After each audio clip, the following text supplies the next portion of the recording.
Yes, man. I used to play the wappy. If you don't know, that means playing cards. I am a ghetto hustler, so I was looking for rewards. But listen, my story keenly. Let me tell all you why I stopped. Too much time your pocket is empty before you hit that jackpot. Now gambling is a sequence. It does nice in the beginning. The greatest encouragement is the first time you win. But I bet if you keep on playing, you go end up in jeopardy. If you only lose control, you might bet out your salary. So when the country asks you to gamble, and they say it's for a good cause, know your limit. Play within it. The more you gamble, my friend, I say, is the less that you have. Know your limit.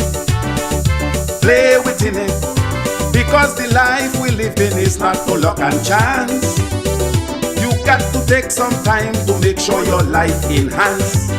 You cannot show young people that gambling is the way. They cannot spend their whole life depending on the playway. No, they got to know the limit. Play within it. Victory cash for Super 6, and you got to know your limit.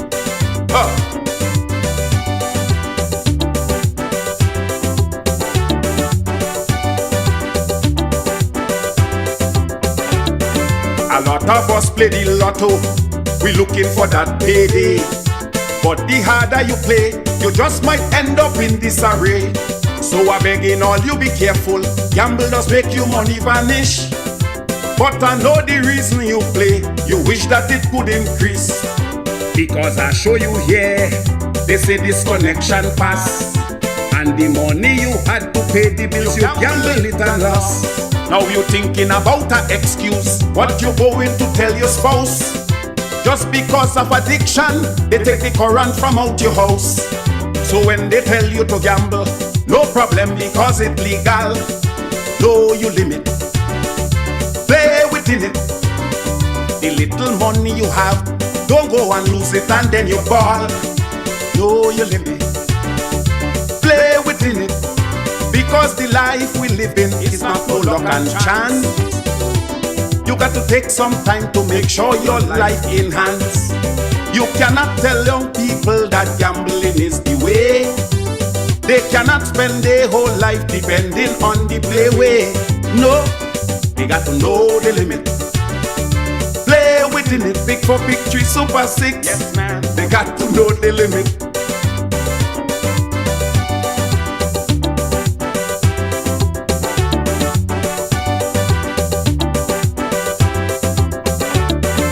Just when I think it's over and I believe this thing's a pass, everywhere in the country I hear the people talking about blast.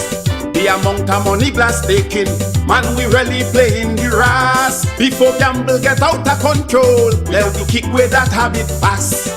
Gamble make me partner crazy, with no regards for his life. In order to place a bet, he say I'm willing to bet my wife. Now if family is at home, they don't know how much he worthless. Even though it is about 3 years now, he ain't watch them children book list. He say family it have to feed, but I know gambling is a greed. Know your limit. Play within it. You making money like a pro, but you still want a little more. Know your limit. Play within it. The life you live in is not no luck and chance. We got to take some time to make sure our life enhance. We cannot show young people that gambling is the way. They cannot spend their whole life depending on the playway. No, they got to know the limit. Play within it, big for victory, Super 6. You got to know your limit.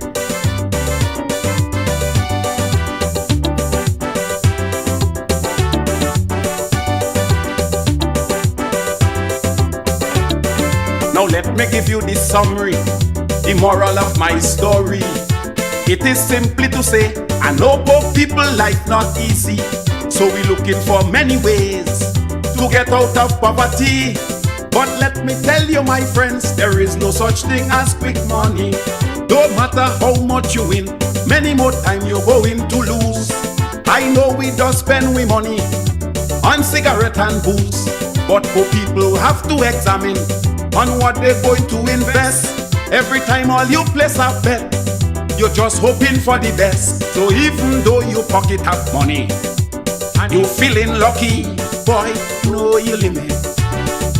Play within it. Stop running behind perhaps. Let us deal with surety. Know your limit. Play within it. Because the life we live in is not no luck and chance. We have to take some time to make sure this life in hand. We cannot tell young people that gambling is the way. You cannot spend your whole life depending on the playway. No, you got to know your limit. Play within it. My opinion, gambling fix. You got to know your limit. Blow.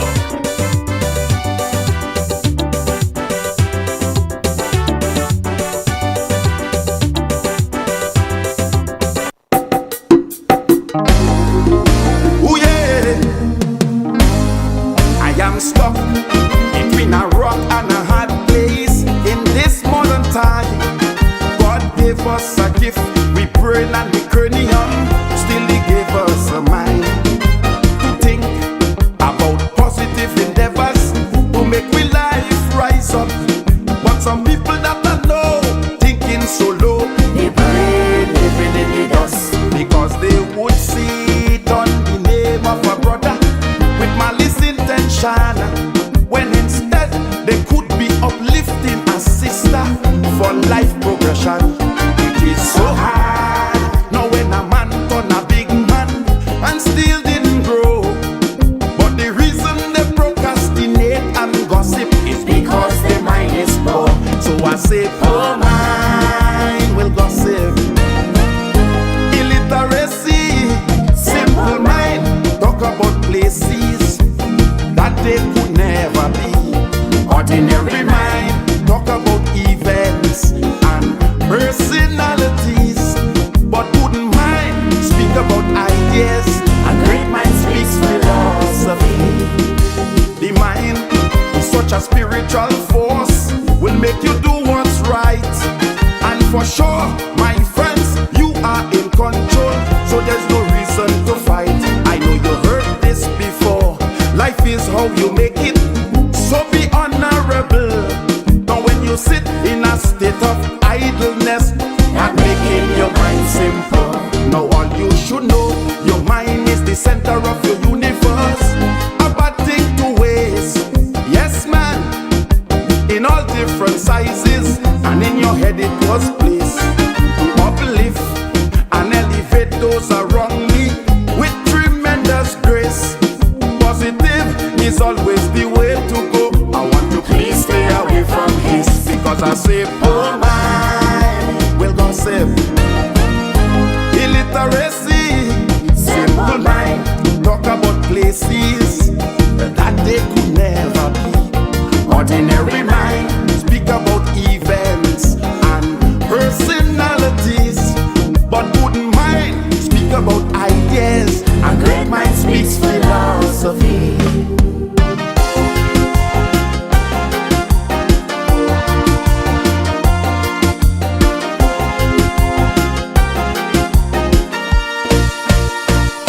Instead of vision, a lot of people live in dreams and love to expatiate. They love to talk about man-made creation, so their life is on weight. Most of their thoughts is based on fiction and not reality. So I wrote this song to let them know they must change their mentality. You spend all your time with your mind being carnal and does not have a clue, creating a sense of hopelessness and still don't believe it's true. You really don't know how to uplift your standard, man, only wasting time. I know the reason for that, my friends. Ordinary mind, poor mind will gossip. Illiteracy,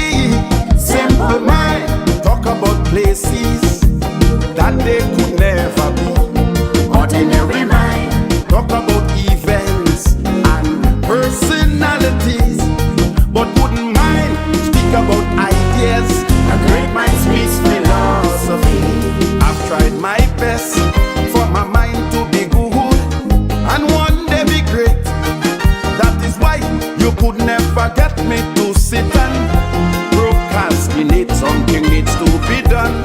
I will get up and do it without hesitation.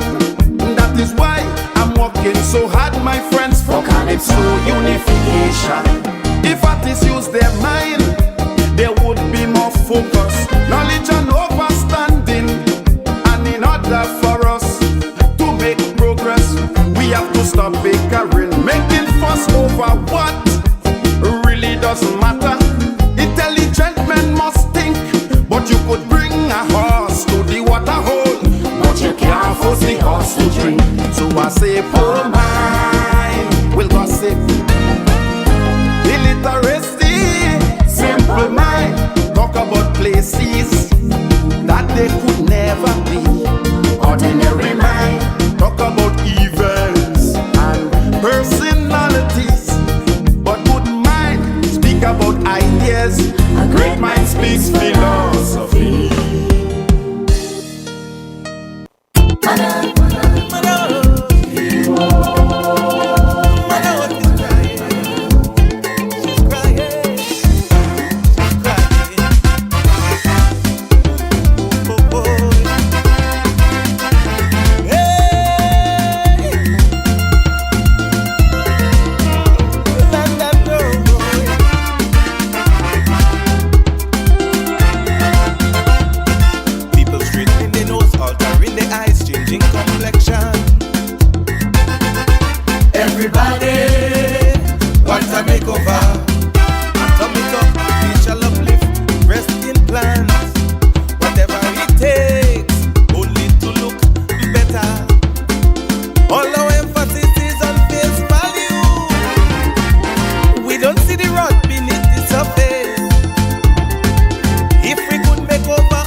Our world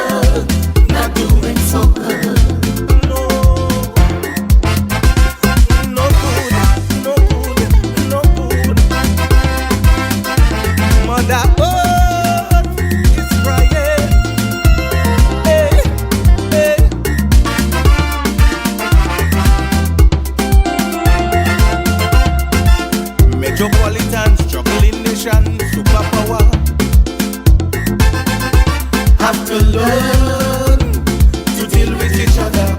Global nation, organization, brotherhood of terror must embrace global welfare. Human ambition, fueled by greed, makes it more impossible to succeed. Global warming affects one and all. Even Grenada have to heed the call and play a part, no matter how small. Because the world need a makeover. Let our humanity take over. Too much man-made destruction, child abuse, kidnap and molestation. The world need a makeover. Time for common sense to take over. A little understanding and tolerance. Let's give ourselves. For more information, contact We Noise TV at 929-445-4463, or you can email us at wenoisetv@gmail.com. We Noise TV, the leading streaming provider. Anytime, anywhere, any screen. Access to your favorite HD contents with prices as low as ever. Choose from monthly, quarterly, or yearly payments. This worldwide service is flexible for you to keep up with all your favorite programs, shows, movies, and local programming from home no matter where you travel to. Worldwide TV channels right at your fingertips wherever you are. Latest in live sports, binge watch all your favorite TV shows, movies on demand, videos on demand. You can pause, rewind, fast forward anytime. Never miss 1 minute in entertainment important to you. No contracts, no added prices for sports or premium packages. We certainly don't have to pull tricks like cable and satellite companies. Our product speaks for itself and beyond. We Noise TV.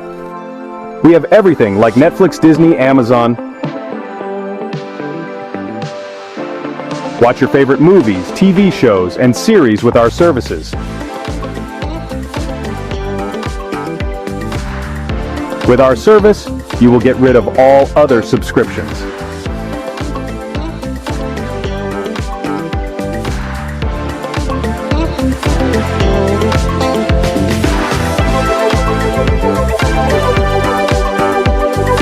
For more information, contact We Noise TV at 929-445-4463, or you can email us at wenoisetv@gmail.com.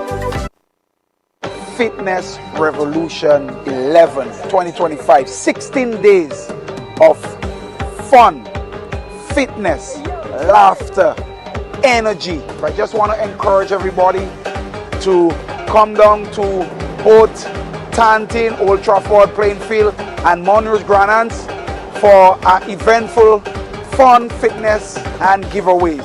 Fitness Revolution 11, one and all. See you there.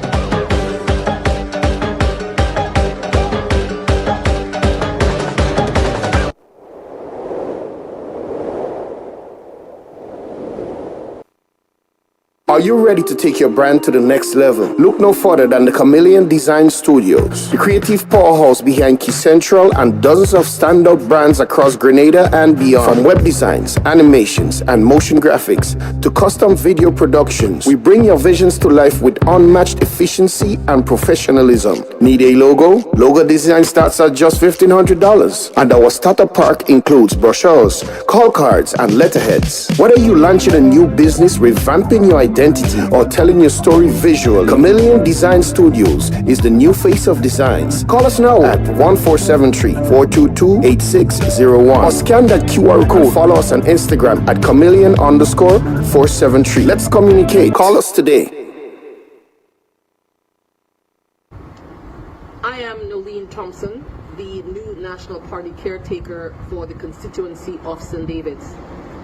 Over the weekend, multiple people were shot in a crowded public area. One of them died. Let's sit with that for a second. Someone's child, someone's sibling, someone's friend didn't make it home. This is not just crime.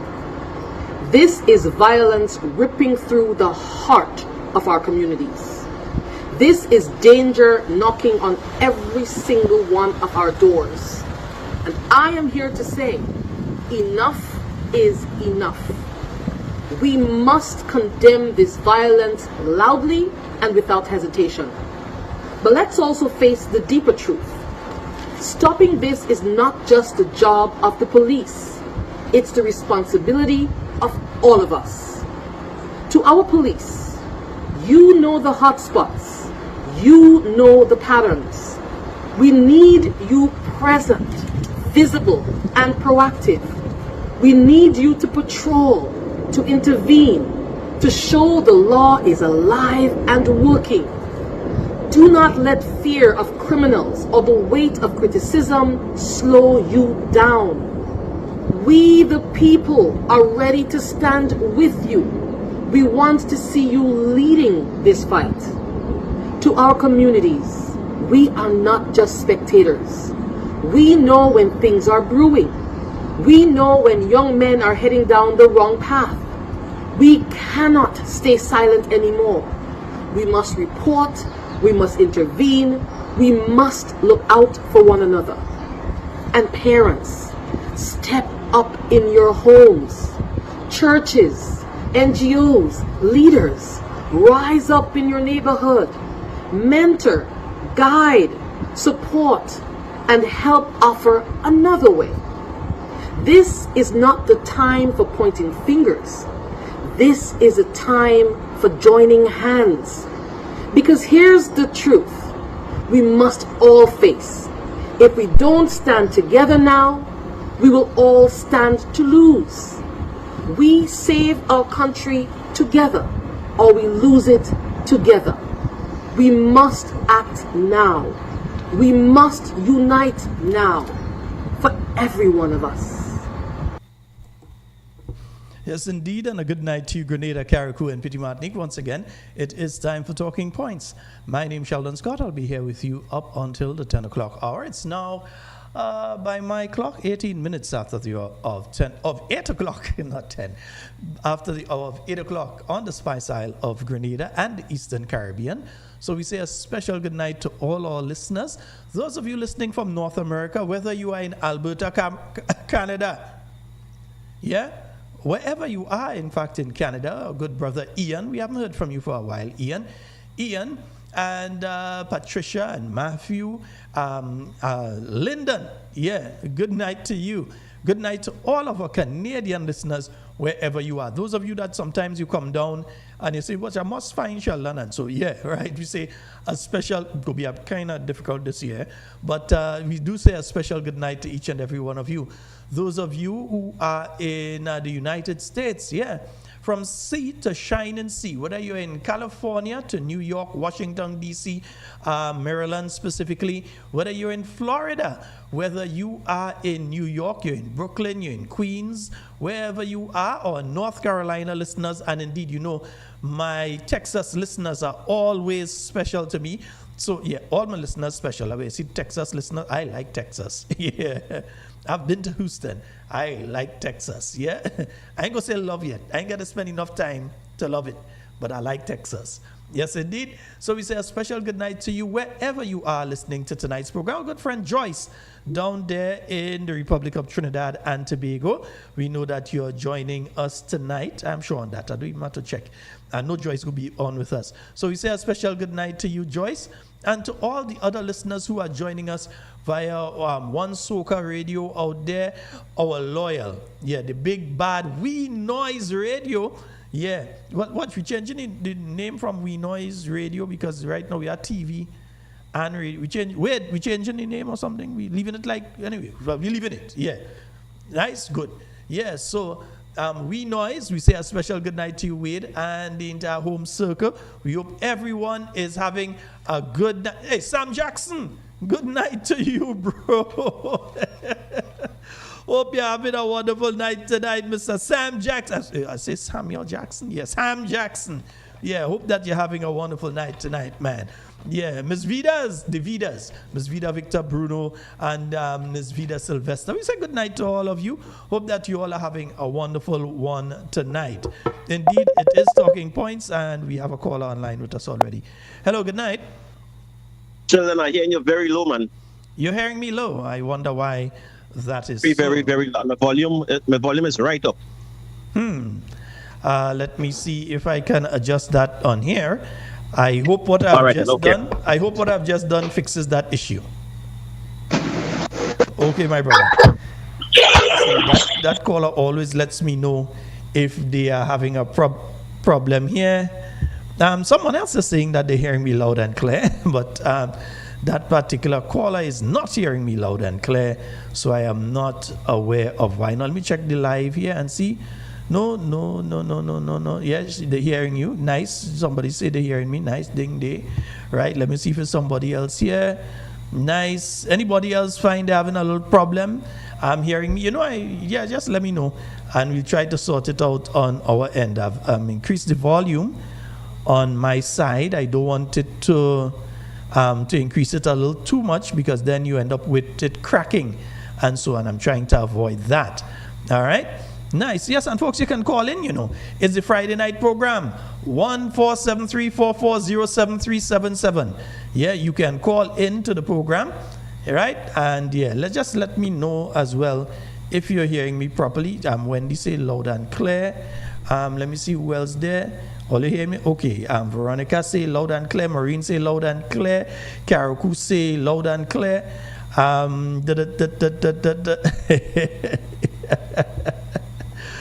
Chris London looking for your master's degree. Teresa and Cynthia, everybody's having it loud and clear. So I'm not too sure what Venezuela is loud and clear. So Canada is loud and clear. So I'm not too sure what is up with my friend there.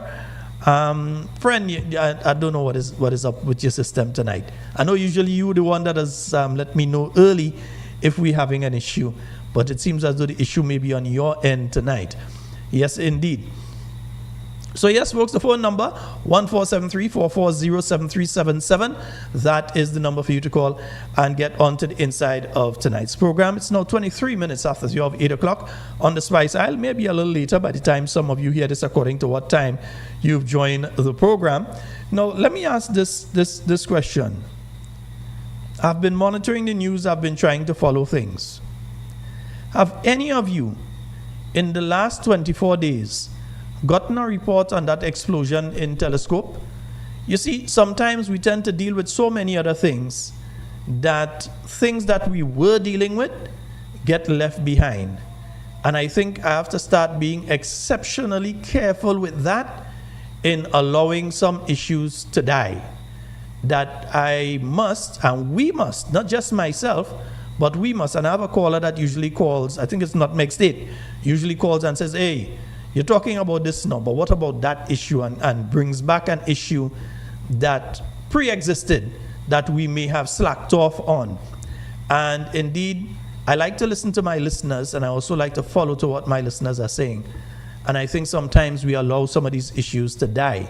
Not a natural death, but we allow them to die. And they're very important because, remember, we were told by the Prime Minister of this country that at the SSU Barracks down there in Point Seline, there is still unstable explosive to be disposed of.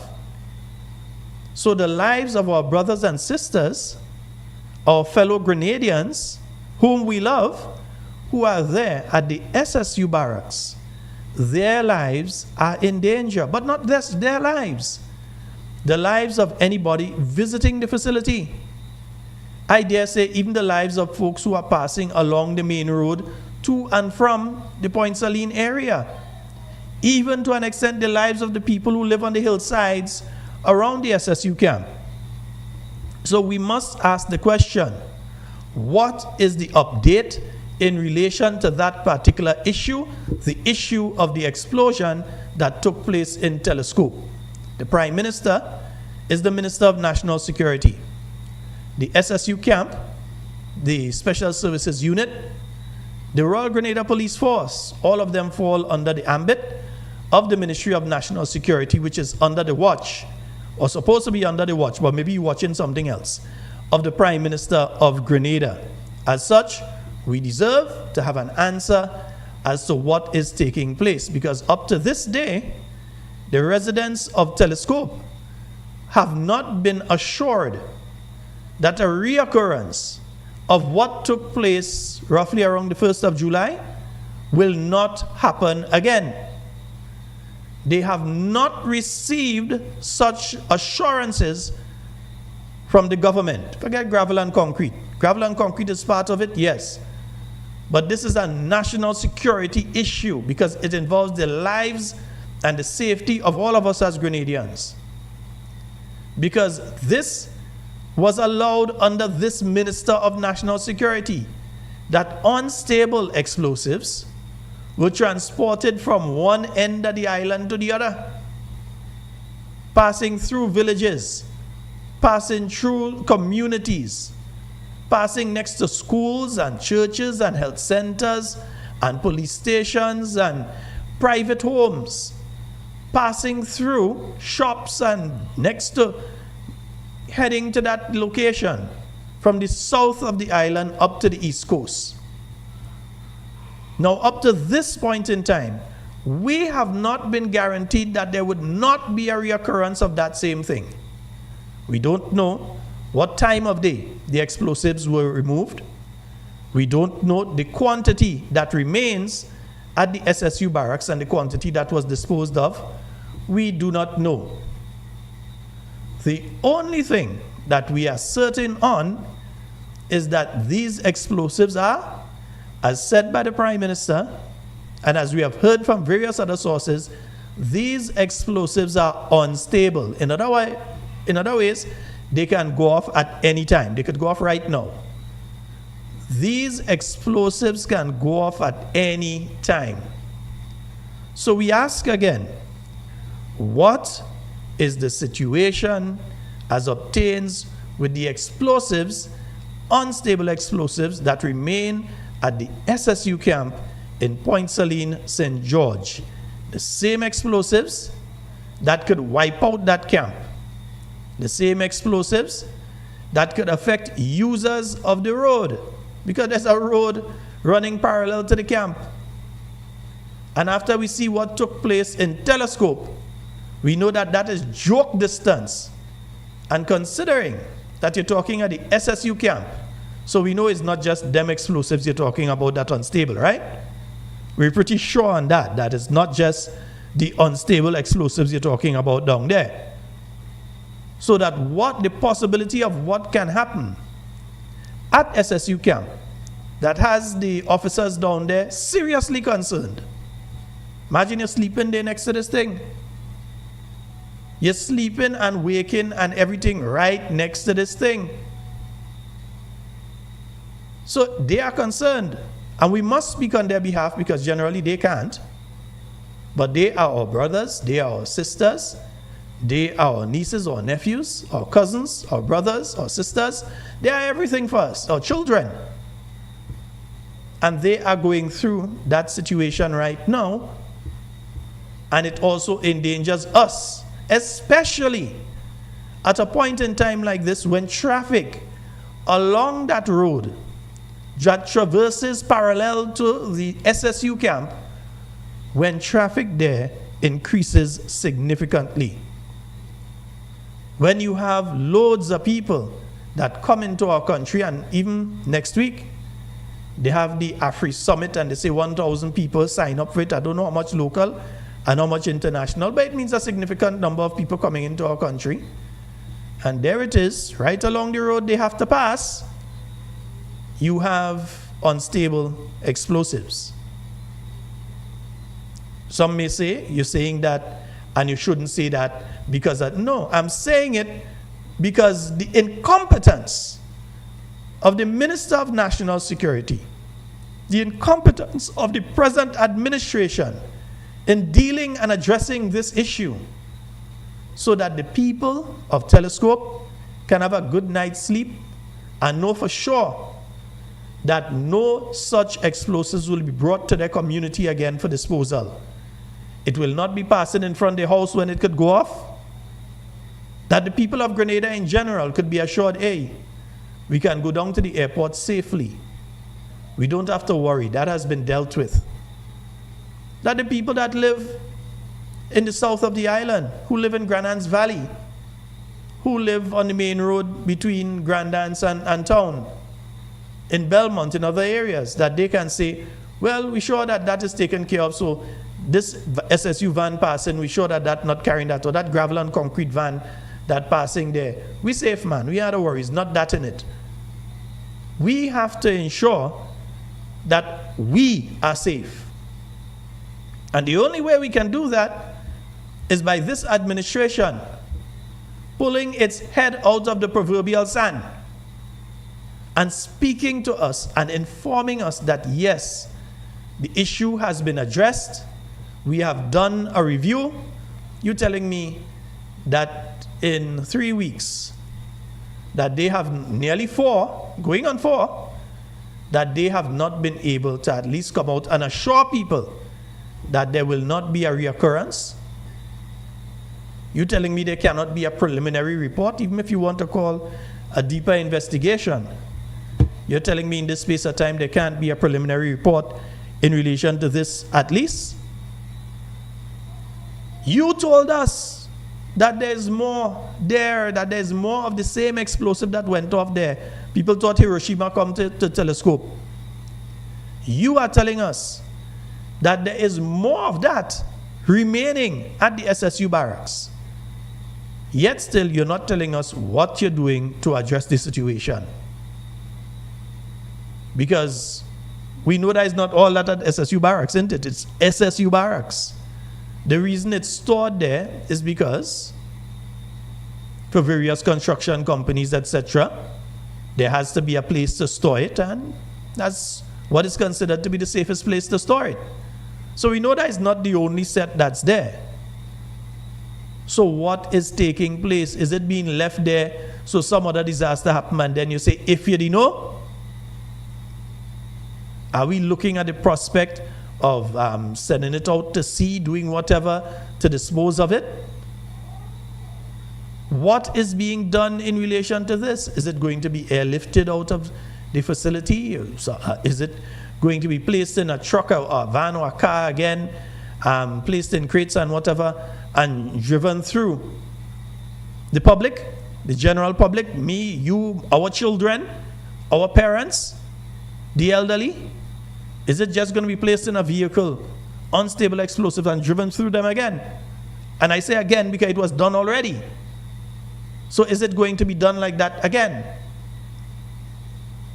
This is a serious national security issue that has to be addressed for the good of all Grenadians. Didn't say anything about it last week. Didn't say anything about it week before. Left it alone, pretty much. Because you're giving them time to say something in relation to it. But it seems as though we have to come out here and quarrel and talk about these things and get on in relation to them for something to be done in relation to them. And we call again for the final time tonight. Well, maybe not the final time, but we call again on the administration to address this issue. It is of concern to each and every Grenadian with a thinking brain. Yeah?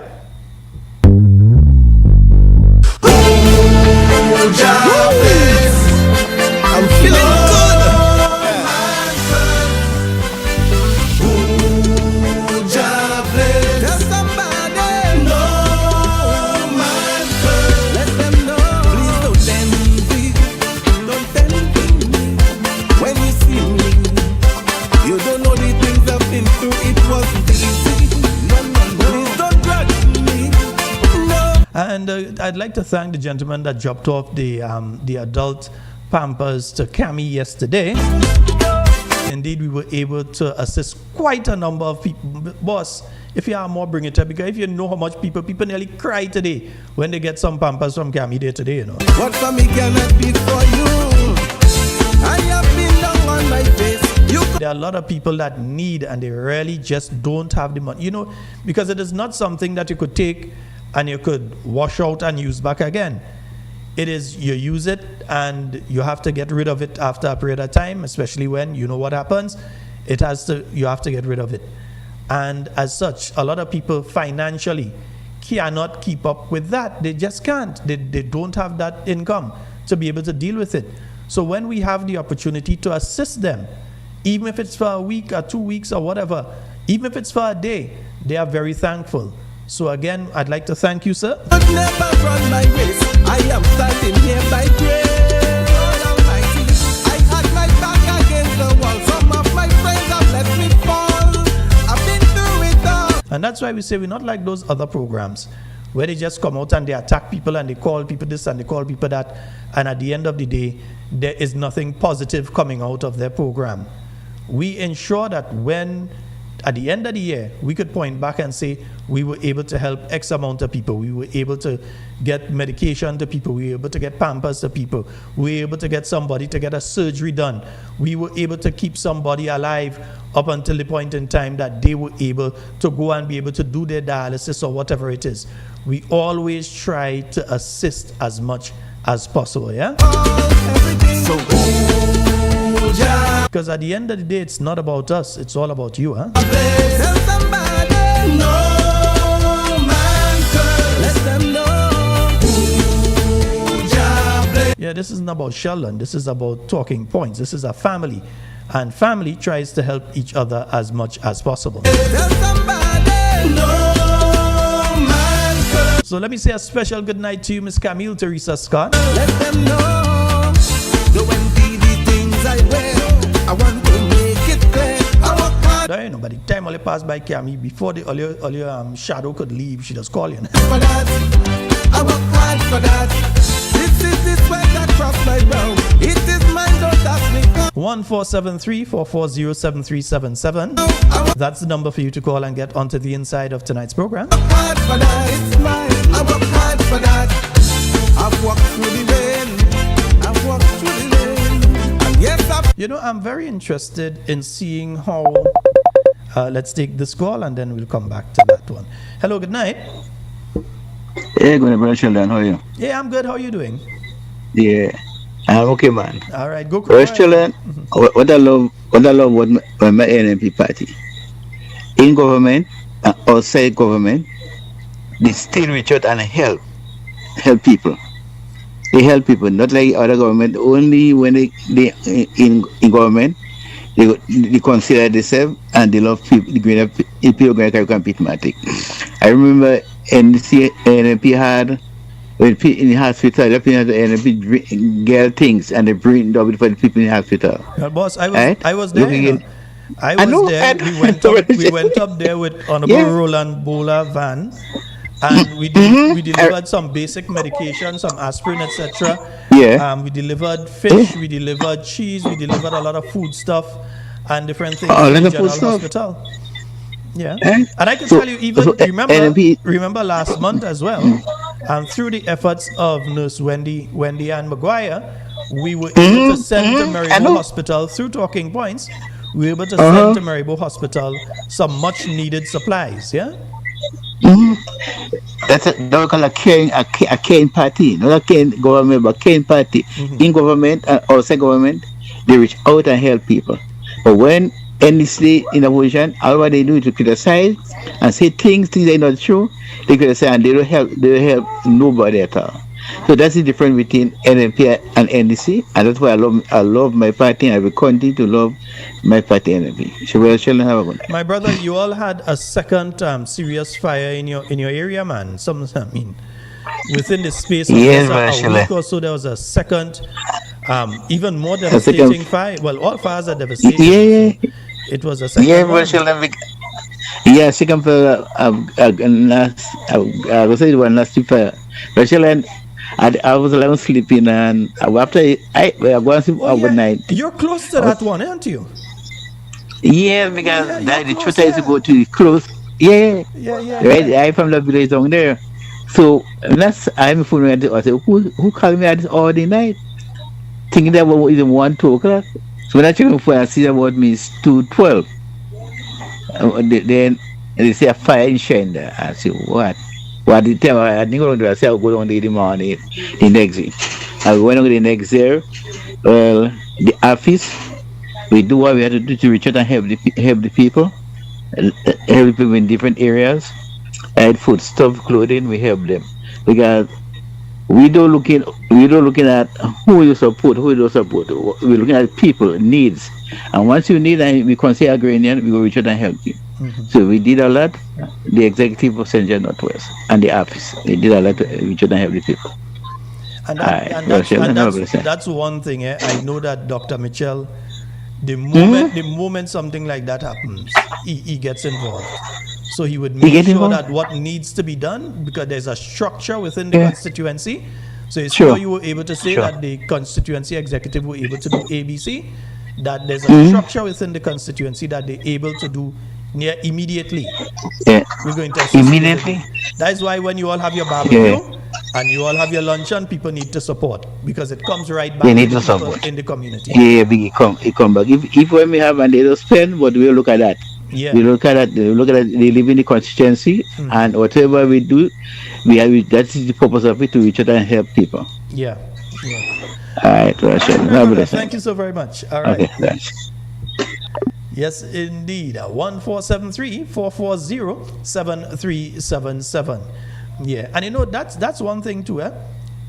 They keep talking about the $10,000.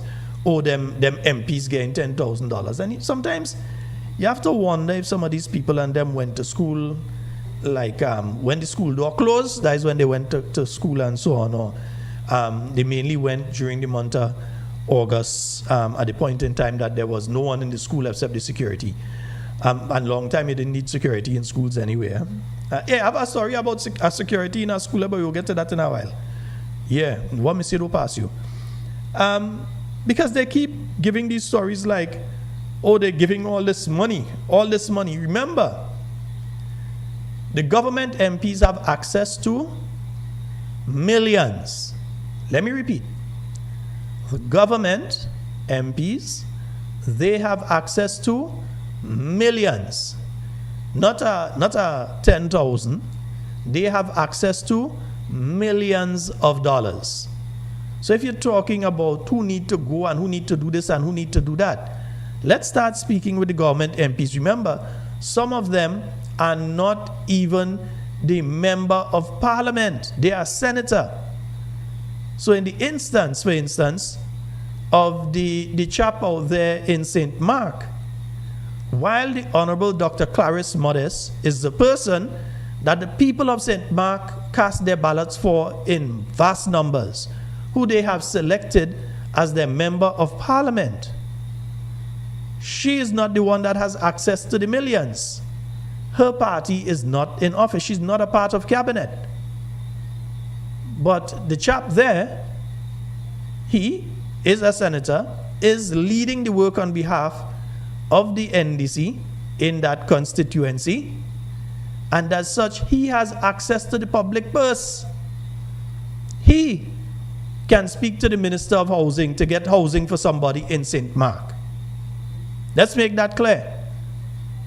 The Honorable Dr. Clarice Modest, she could call too, but when she called, they go say, well, if I do that now, that will make Clarice look good. She's an NNP, you know, that will make her look good. No.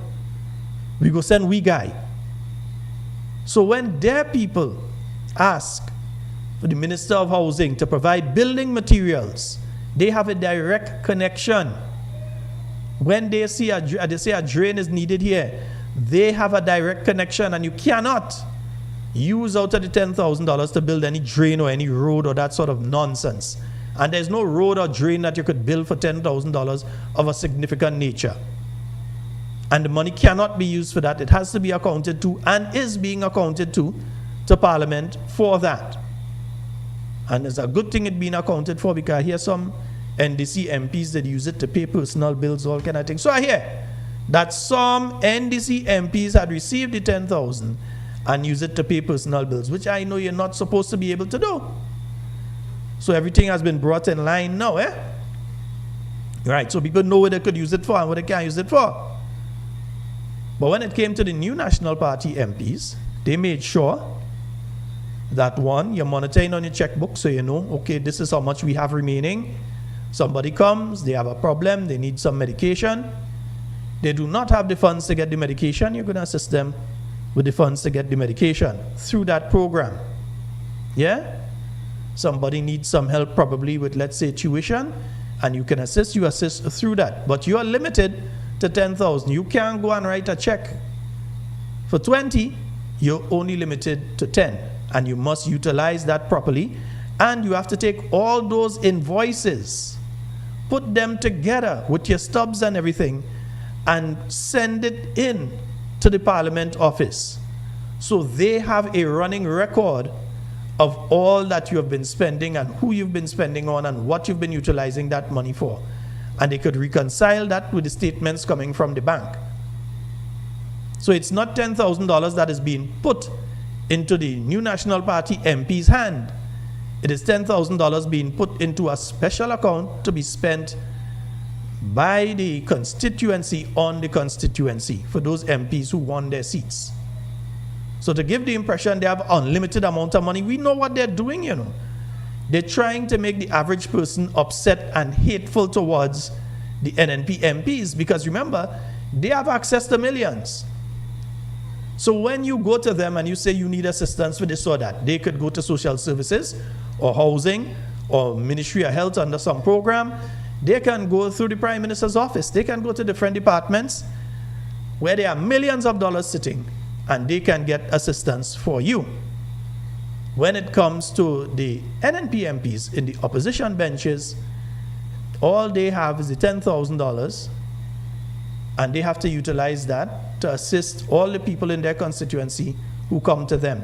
And in the case of Kate Skeeter Lewis Peters, who I believe would be out there in Cuthbert Peters Park by now, she also had to assist people from other constituencies who was coming to her because they couldn't get through in their constituency, which is unfair.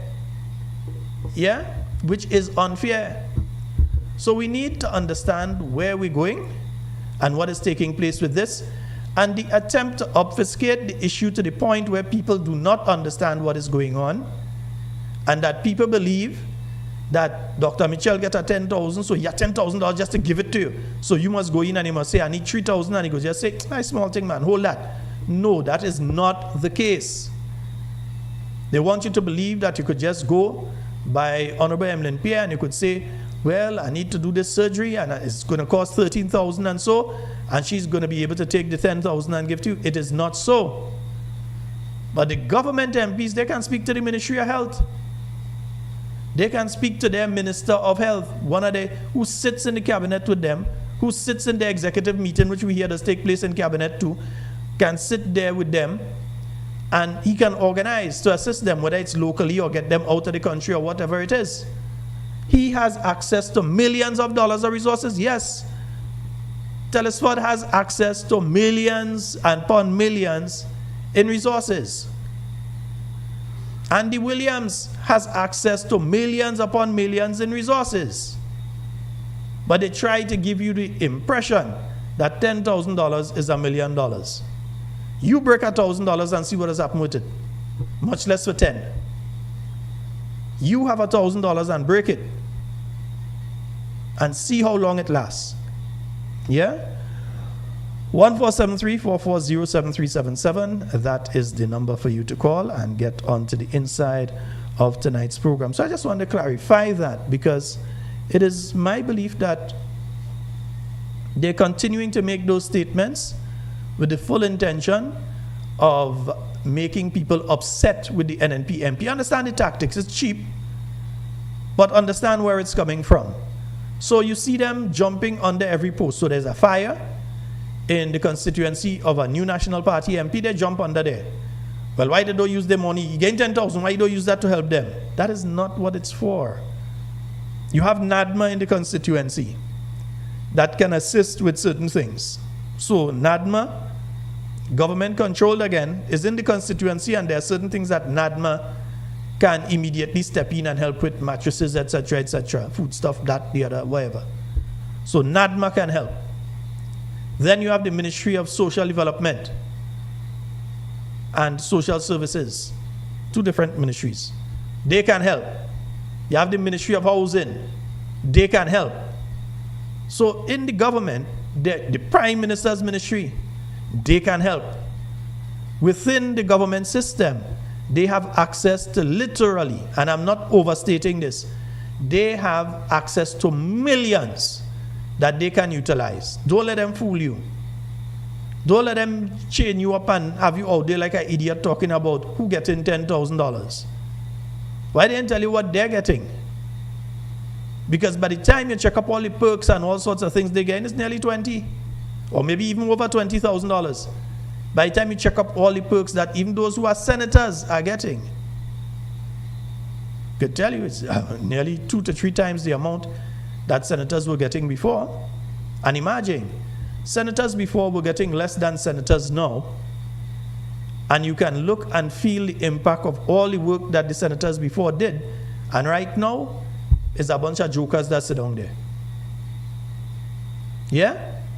You look at the cabinet of the new National Party, and you could look at any part of Grenada and you can see things that they achieved. Regardless of what the government tries to give you the impression of everything is them. But everything is only them when it's something positive. When Grenadians are buying into it and Grenadians are, yeah, I like that, that's a good move and so, then at that point in time, it is, oh, the NDC do this and the NDC initiate. Raphael, good night to you, bro. So when they started with these same bills that they brought this week, and the new National Party stood up against it, and they decided they're going to do just first reading. When they came with those bills initially, yeah, they were pushing it as, oh, we're doing this remarkable thing for the state of Grenada, and we're doing this amazing thing, and this is going to be so nice and all dandy and everything is going to be wonderful. And then, after saying all of that, all of a sudden, the entire thing changed to, it was NNP doing it. When the backlash came, and they realized, boy, people ain't taking that one line down, all of a sudden the story changed to, that was being done by the NNP. That is an NNP bill. Is NNP was doing that. Yeah? But as we have said before, we expect that sort of behavior. So we here on Talking Points, and those of you who pay attention to Talking Points, are not in the least surprised by that, because you expect that sort of behavior from these individuals. They are constant with it. They are consistent with it. They always lay blame elsewhere when anything happens. They never, ever take the blame for anything. Folks, before we go any further, it's just a few minutes away from the 9 o'clock hour. And I just want to remind you all of the meet and greet that's taking place tomorrow at Mrs. Sonia Penny and Mr. J. Marichaud. Yeah, they have organized that meet and greet that's going to be taking place at J. Marichaud's residence out there in Belmont St. Patrick, near to the Belmont Estate. Drinks will be on sale, but food will be free.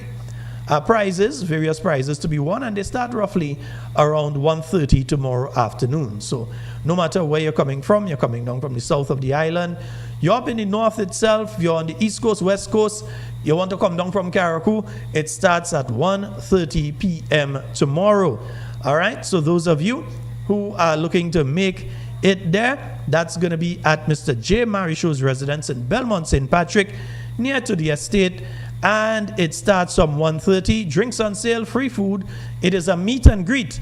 So all of you who are out there in the Grenadian diaspora, here's an opportunity for you to meet with the political leader of the new National Party, leader of His Majesty's opposition, the Honorable Emlyn Pear. All right. And again, this is organized by Mrs. Sonia Penny. Good night, Sonia. And Jay, good night to you, Mr. J. Marichaud. And that will be taking place tomorrow. The new National Party After Work Line is coming up next week, Thursday, and it starts from 4 p.m. at the new National Party headquarters over there in Tempe. Of course, entry is free, but the food and drinks are not. Yeah? So, food and drinks on sale, and I believe you may have one or two artists maybe passing through now and again, do a local performance and hit the road. You know, it does have to do the thing. All right, but that is taking place next week, Thursday, from 4 p.m. at the new National Party headquarters, the After Work Line Carnival Edition. Remember K&R Bookstore, they've got their back to school special. Yeah, same way we dropping off Pampers, same way we trying to help people with different things, same way we helping you to save $1. Buy one, get one free. Head out to K&R Bookstore. They are at the new Bailey's building. You're entering from the H.A. Blaze side, H.A. Blaze Street side. Yeah, just tell them Sheldon sent you, right? And in case you want to call, the phone number is 231-3500. That's 231-3500. One Soca. Yeah, they present here. One Soca Radio, good night to you again. They present that $10,000 bingo night, jackpot prizes of $3,000 and the big prize of $10,000. Doors open from 6 p.m., but games start at 8. So you could drink between 6 and 8, relax, make a little talk, yes. And right, tickets, $40. Music by Master Mix Gus and hosted by Hercules at the Mechanics Temple, 65 Putnam Avenue, Brooklyn, New York, 11238. All right. So remember that is happening tomorrow for those of you out there in Brooklyn at the Mechanics Temple, 65 Putnam Avenue, Brooklyn, New York, 11238. It is the One Soca, big bingo night. And its games start from 8 p.m., but you could be there from 6. And remember the big prize, $10,000. And where's this one now, Lord? Soca Saturday. Yeah, that is Juve in July first up. Who is this? Yeah, this one is in Corinth, St. David's at Fusion Bar. And I believe this one is taking place tomorrow. Oh, okay, I see why. Chameleon, Fado. Yeah, bless up, bro. Yes, so that's, Robilas, the farmer. Yeah, the farmer this year, man. Farmer come out in music this year. Right, so that's in Corinth St. David's Fusion Restaurant and Bar. They're having a little Juve in July first stop. That's going to be taking place tomorrow. All right, nice. So we have that one as well. Let's go to the phone line. Hello, good night. Good night, Mr. Sheldon Scott. Good night, Camille Teresa Scott. How are you doing? Not too bad, sir. All right. Go right I ahead. just calling to say good night, and I want to thank all the people that support me today. Mm-hmm. All the people that come and buy the cocoa, thank you very much. Support me today. Mm-hmm.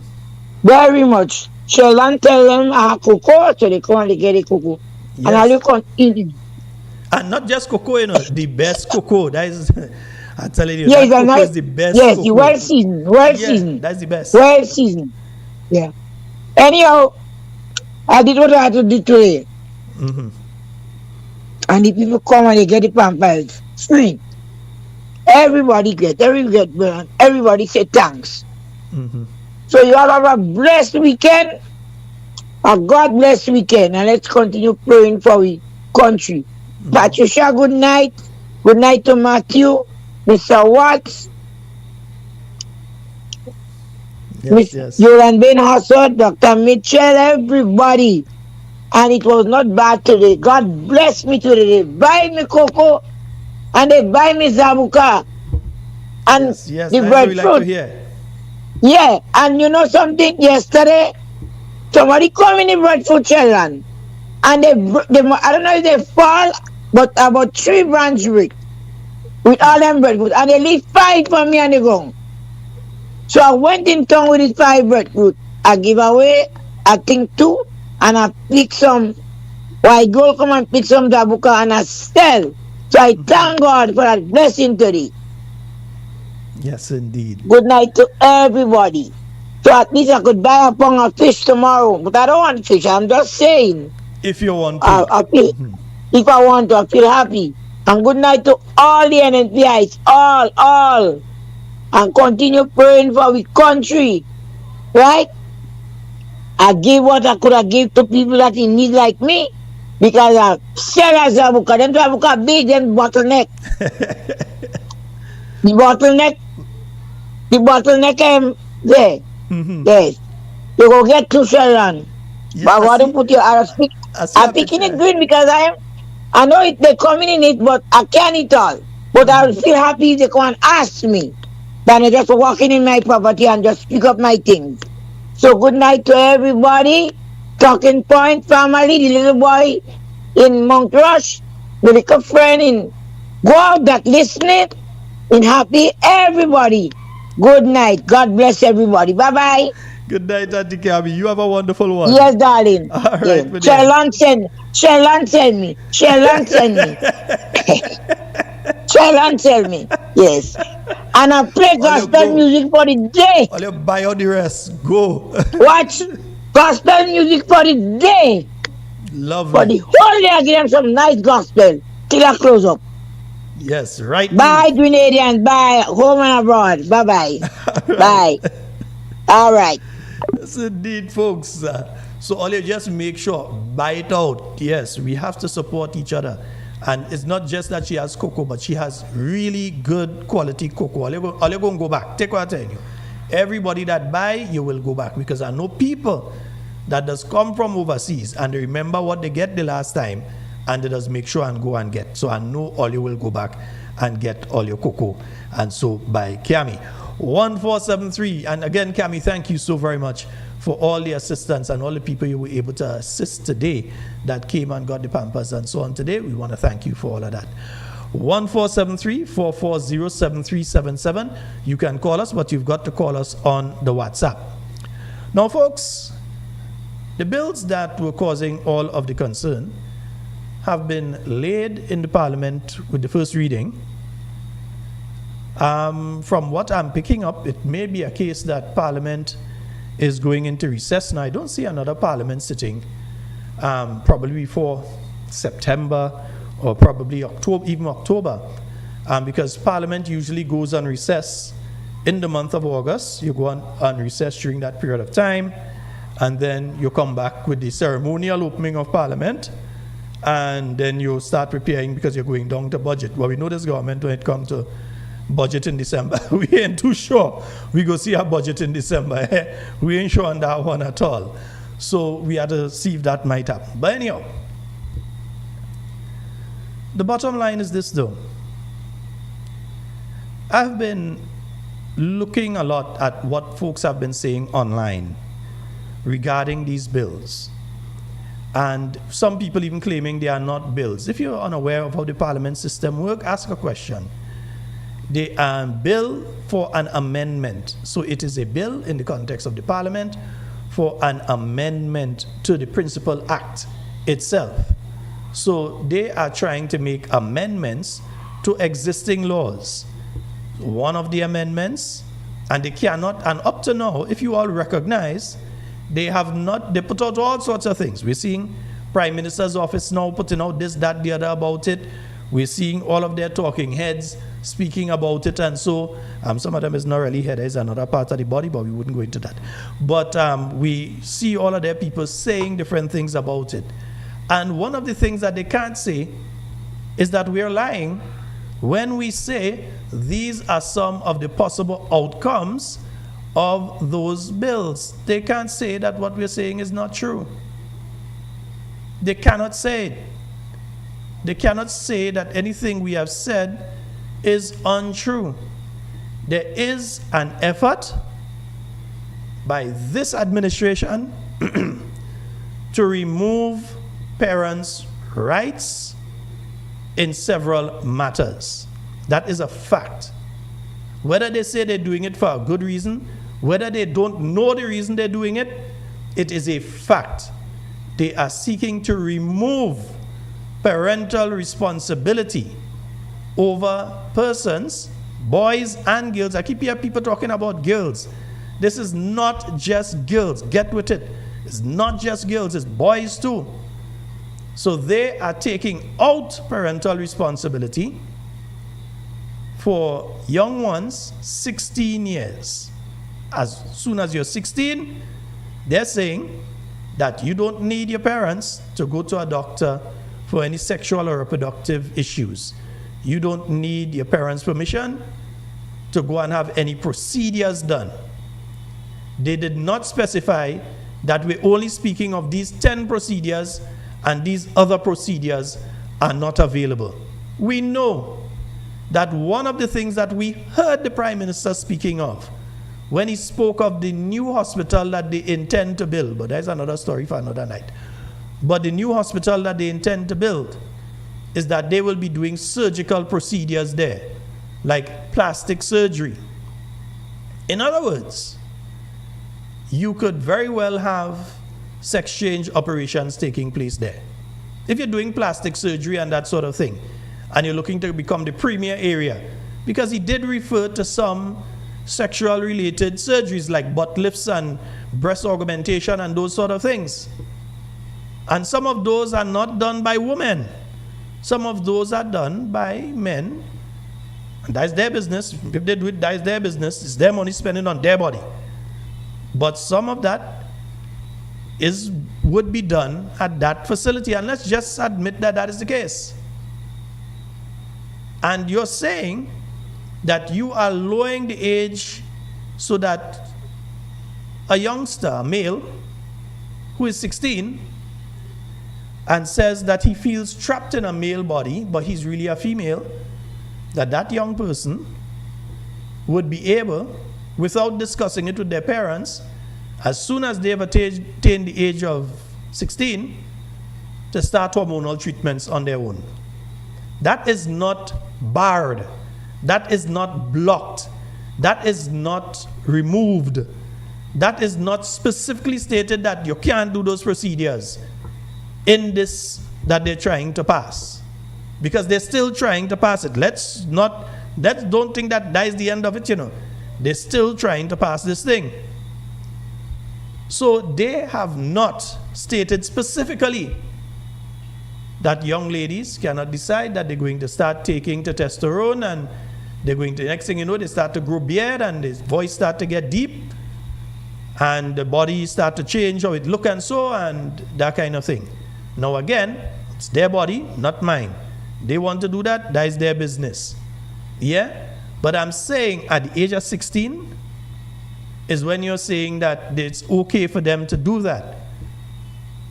Yes, there's all the other wonderful things you can say that, okay, at the age of 16, that the young guy or the young girl could go and they could get condoms and different things to protect themselves. Wonderful, beautiful. I know that there are various organizations was already giving them anyway, but wonderful. They'll be able to get that and so on. State that specifically and state the others that will not be available to them specifically. Because while at present, if they have to do some of those things, they would have to travel, leave the state of Grenada. You're saying that you're putting in place the facility that they'll be able to do that within the state of Grenada, among other things. Yeah? So don't attack us and say that, oh, we are saying things that are untrue and so on. And you see, that's the thing. The rank and file members out there getting all rabid and saying these things and not realizing that their team is very, very close-lipped on this, because they cannot say that what we're saying is not true. Once that is enacted, those young boys, those young girls will be able to make that decision on their own at that age. And even if they are not 16, we don't know who the Attorney General will be next week. We don't know who the Attorney General will be tomorrow, well, the Minister of Legal Affairs. That is a floating position. That could change at any point in time. We don't know if a liberal-minded individual will take up that position and then, according to this bill, have the powers installed in them to make a decision if you're 12-year-old, not 16 now, but if you're 12-year-old, can have a sex change operation or start hormonal treatments. Or if you're 13 or 14 or 15-year-old, can do the same thing. Male as well as female. We keep talking about the females. Yeah?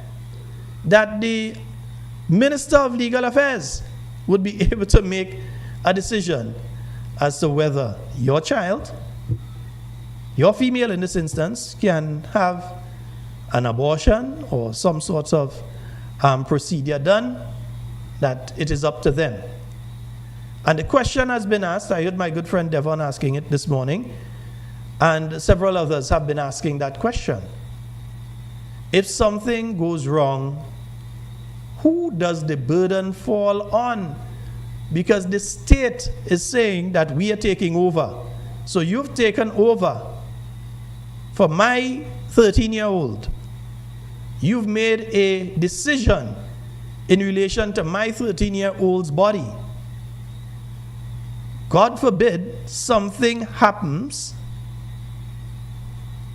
Yeah? Something happens. Hey, Chris, that's okay.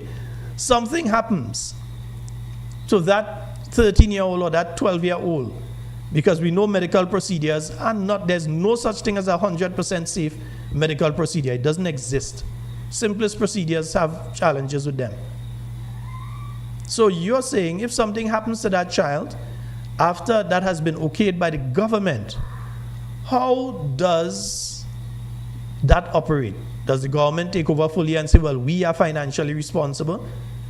Is the burden left now on the parent because it is still a child according to the laws of Grenada, while you have given them civil responsibility or overstepped the parents to give them civil responsibility? When it comes to the financial part of it, are you going to say to the parent, hey, you are obligated?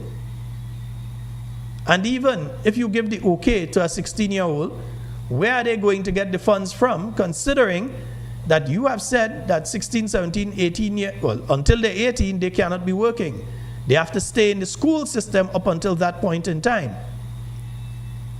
So you're saying to them, okay, and again, let me make this clear, because some people seem to be misquoting this part and misunderstanding this part.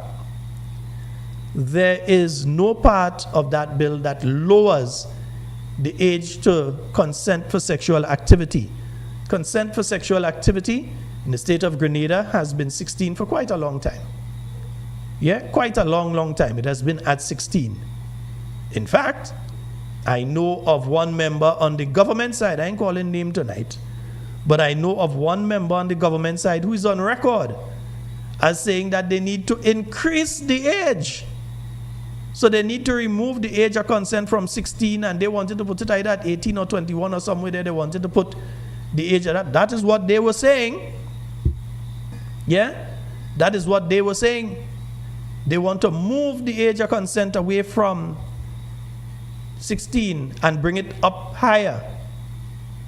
But yet still, they sat there as part of this government while they tried to lower the age of civil responsibility down to the age of consent.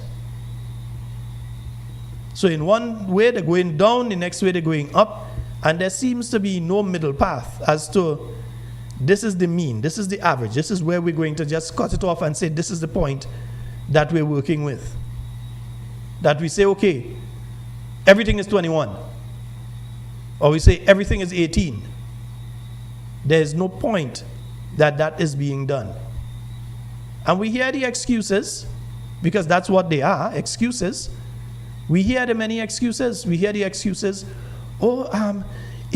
if the child is raped and so on, there's the court, there's the healthcare system, there's several things, the social services, there's several things that are in place to assist in a situation like that. But again, what happens when the young person is raped? Do not go to their parent, because they can go and handle things on their own, and the young lady, she's pregnant through a rape and decides that she's going to do an abortion or whatever. She doesn't have to tell the parents anything. She go and she do what she had to do, and she come back. Yeah, she come back, she do her procedure, and she comes back as normal, and the parents don't know that their daughter has been raped. Or the young man who may have been raped. Yes, young fellas are raped too. So that the young boy is raped, maybe he contracts an infection, and he go and deal with it for himself, and he never says anything to his parents, because he doesn't need them to become involved. There isn't that need for it. And then how are they going to do that anyway, when again, this government continues to say healthcare can't remain free? People have to pay, and we have to start making people pay for the services and pay for the healthcare and so on. You said that these young people that you're now saying will be able to do the procedure on their own without the knowledge of their parents. Where are they to get the money from? Where are they to get it from? Those are just some of the questions you have to ask in relation to these issues. Imagine they were going to change the marriage law in Grenada so that 16-year-olds can't get married. Now, I have my own issues with 16-year-olds getting married, but that's me. I'm one individual. The churches, who are the marriage officers, they didn't know. So they would have just said, you know what this reminds me of? This reminds me of recently when they tried to pass the act that was affecting the hairdressers, the beauticians, the barbers, and all these things where they had to put together all this documentation and they had to do this and that. And then they came back and say, oh, that was during NNP time. No, it was signed by them, it was passed by them. But oh, that was during NNP time. And they did not look at the full, because up to now, I don't know if they even had that in place up to now. Because they did not look at the full possibility of the impact of what they were trying to do on the people that they were trying to do it to. And that's the constant behavior of this administration. They never look clearly at what they are going to do and the impact it's going to have on others. So everything is, well, the NNP was going and do it. No, the NNP was not going and do it. If the NNP had to go to do that. For instance, if you're talking about the child bills, as Honorable Emmeline Pierre put it last night, the child bills, if you're speaking about those, after the consultation, the information had to go to the legal drafting unit. The legal drafting unit put it together. That's in the Attorney General's chambers. They would have put that together. They would have put the possible bills together. That would have been sent to Cabinet. Cabinet would look at it and say, yes, let's go with this. Let's send that back for further refining or whatever and so. And then after Cabinet looks at it, then it's submitted to Parliament, to go to the Parliament of the country for everybody to go and have their say on and different things like that. That process wasn't done under the NNP. That process was done under the NDC. So don't come and try to claim that this was a suite of bills that was put together during the period of the New National Party, just trying to get yourself out of a situation. Because again, in the normal, uncaring, haughty way that you all operate, you all gave the impression that when people ask you about it, oh, this is for this and this is for that, and now you had to go and pull it back because you realize the backlash that you all have been getting. Folks, I find not talking enough. 14734407377. That's the number for you to call and get on the inside.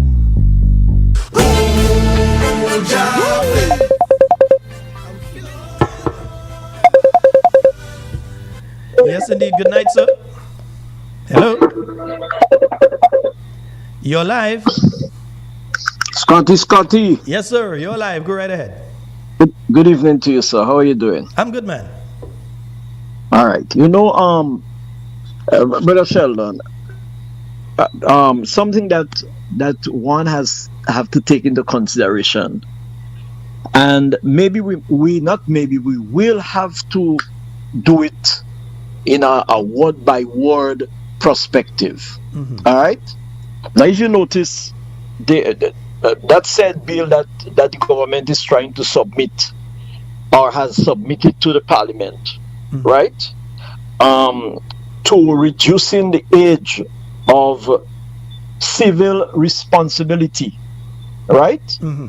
Now, I'm seeing two things here. I'm seeing, one, the question of what is civil responsibility, and number two, what is referred to as sexual or reproductive health treatment, right? I think you mentioned it tonight. The Prime Minister made mention of one particular service that they would be providing at the that new teaching hospital that there's going to enact it, right? Mm-hmm.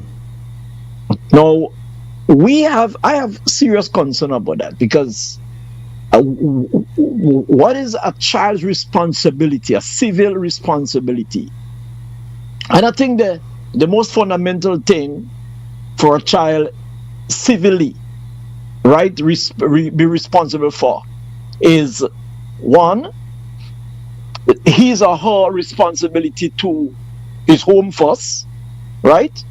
Where you would teach that child to respect, right, the parents' home and the school, the church, whatever, wherever you go. Secondly, you respect the law of the nation, the land, right? So therefore, I'm seeing role models here. You ought to have role models. Now, the people that are passing those laws are making submission of those laws. Are these people respected in society? What is their life? How has they related to the very said persons that they are trying to change the law to affect? What are the responsibilities? Right?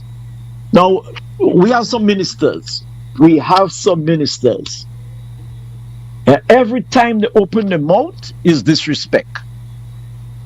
Right? One cussed the police and he blatantly own up to that and in a public forum, What will our children do as a result of that? You put in the mic to the crowd and say, take susu in you. What are the words who gonna come out from people's mouth? Take job in what? You see? Now I believe these ministers, this government of Grenada, they want to justify the ends. Now, what is the ends that I'm seeing? I'm seeing the end here with regards to the bill that not the bill, but that letter, that how much over 1,000 laws or whatever, the Samoa document. The Samoa document, yeah. Right, the Samoa document. Now, hear this. If they would want to survive financially in this country, in this epoch, in this period, they better pass all the laws with reference to the Samoa document. And we could definitely see it's coming. Right? It's coming. So and that is the reason why I believe that they're hurrying up. Because you see, that has a psychological effect on the population. It have a psychological effect on them, on us. But let me say something here as well, Pastor. Yes. If they're looking to pass a law right now to protect our children, I would tell them, speak to number 10. Number 10 had the responsibility to guide the process of the laws in relation to child predators in the state of Grenada, to ensure that there was a law in place for a registry of child molesters, same as you have in the United States. They have a registry of sex offenders and so on, so that everybody would know who these individuals are. And there would be other aspects to the law. Possibly you're not allowed to live within a certain distance of a school or different things like that. All of that could have been put in place. Okay. The individual who is sitting in their cabinet, who thieved the NNP votes and went over there with them, correct. Was the individual that had the responsibility to ensure that those laws were drafted and brought before the Grenadian people. That individual, because I remember it, that all became a talk after the Ariel Bola situation. Yes, and I remember that. She was the person who was speaking on it, and she had the responsibility to guide the process and ensure that those laws were done. If you check back, you would find several instances of her saying that it come in just now. And that is not the entire cabinet. That is her ministry. She had that responsibility. Up to now, it has not come about. The registry and so on, and the other attendant laws to that. If you want to protect children, don't wait until some big man kill a child again. Don't wait until you find of some situation where a man nearly kill a child or some sort of thing like that, or some sexual predator. You hear that this person has been accused of rape 5 and 6 times and 9 times and all kind of thing, and going in prison and coming out, and people don't know. That is what you should be bringing to Parliament right now. That is what your focus could have been right now, in tangent with this, but that is what the focus could have been right now. Right but you now, see, their yes. focus is on pushing Yes. certain things through according to the agenda that they have quickly, from the yes. Samoa Agreement and others. They have Yes. their agenda. So that is why you have a parliament sitting yesterday and you have one today, because you wanted to sneak certain things through, push them through, and then have them in law by tomorrow. Because these things, Yes. what we're speaking about here, had not the alarm been raised. The first person I saw it from was journalist Linda Straker. Had not Yes. the alarm been raised, and you saw the New National Party come out forcefully and say, no way we supporting this. No way. No. Yeah, Yes. no way we're going to support this. Had not You that see- approach been taken, I am telling you, tonight, that law would have been by the Governor General of Grenada for Yeah. signature, and that bill would So- have been there, and it would have been law by Monday morning. So, Brother Scott, it appears that, it appears that am I on still? Am I You're there? on, you're on. Pay attention to the Yeah. phone line, ignore anything in the background. You're Right. on, go ahead. I just got a tripper from the internet there. No, No, we hear you right through. You go ahead. Right. It appears that our head honcho, our Prime Minister, he said that morality is what? Is a what? A personal issue? A personal or private issue. Now, but this is not for minors. You know, if he could do that for himself and his cabinet to define the behavior in our country is a different thing. But let me say this before I close. Now, it was in 2011, I think it was, when the first NDC was in office. Mm-hmm. It was 2011 that they passed that act of decreasing the age from 18 to 16 years. Yeah, I think it was 2011. 18 to No, 16 I'm about in relation to what? to consent for sexual activities. I have to double check when it went down, but it's been that way for a number of years. I have to double check and see where Yeah, I think it was 2011. You could double check, but you know, I'm searching right now, within our Caribbean islands, and we are about to make history. You know, if Grenada, if that law is passed, that's history, because the other island, I mean, it's not sexual to consent. A consent to sexual at 12, and that's not what that is saying, right? The law is, it remains at 16 years for consent for sexual relationship. But the 12-year thing is, and I want us to understand that the 12-year bill that they're passing is for that sexual or reproductive health service or treatment. Mm-hmm. Okay? Right? But I still believe that that's disrespect. That's regardless what the law says, regardless what the document is saying.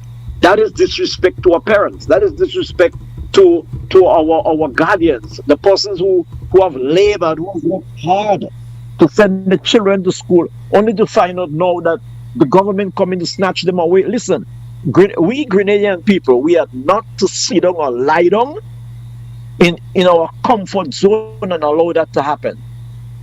They might wanna charge us for contempt, but we could define what that is. We could deal with that. So I want the religious community, and just this morning I was thinking, you know, that it is disrespect to the churches and to the religious leaders, because they have every licensed minister of religion gazetted. They have it in the ministry. So it's not that they want then who are they? So why couldn't they get to us? Right? Well, every marriage officer has to be gazetted. So yes, you're correct. They have, gazetted. They Of have course. every one of your bits of information there. Of course, it's there. Right? So I am calling upon again. I did it the other night. I'm calling again on these religious leaders, even those within the, listen, they are religious leaders and so-called Christians within the government, you know, sitting right there with the Prime Minister in the cabinet. Let her go to I church could on call them Sunday. out. Let her go to church on Sunday and explain to the pastor what they were trying to do. Where they explain what? Explain what? Because They won't explain nothing. knowing the Adventist church, I'm sure they ain't going to church tomorrow, so it had to be Sunday they're going to church. Anyways, Adventist church ain't making no joke with that. that document we had to really study that, and I said take it word by word, claw by claw. Our own parliament, we had to deal with this. And I really love how our political leader and the opposition leader dealt with that yesterday on the program. Mm-hmm. And I can't wait to Monday to hear her again. Mm-hmm. You know, and as you trip on different stations, you're hearing, you know, different arguments and so on. But we need to stay within the context. Brother, have a good night. All right. Thank you so very much, my brother. Yes. It's indeed 1473. Yeah, the music cuts off when it's playing. 1473440737. That's the number for you to call and get onto the inside of tonight's program. Yes, indeed. No, it's going to be interesting. I wonder they're going to tell Pastor. Well, the thing is, some people so hypocrite. Next thing, Pastor ain't even asking nothing about that. But no, it's. I believe it will be coming again.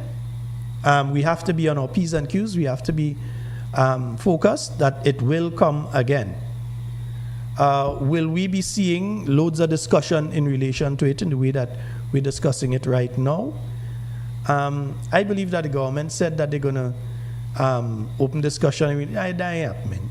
To be honest with you, I don't believe it happening. I believe they will just try and sneak it in again some other time. The same way they tried to sneak it in now. So they will wait until a budget when they know there are a lot of other bills and a lot of other things that people have to be dealing with and come with it again.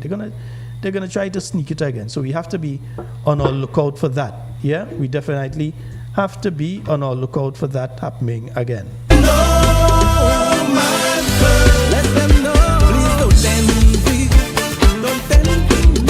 Also, folks, we're coming to the end of this week.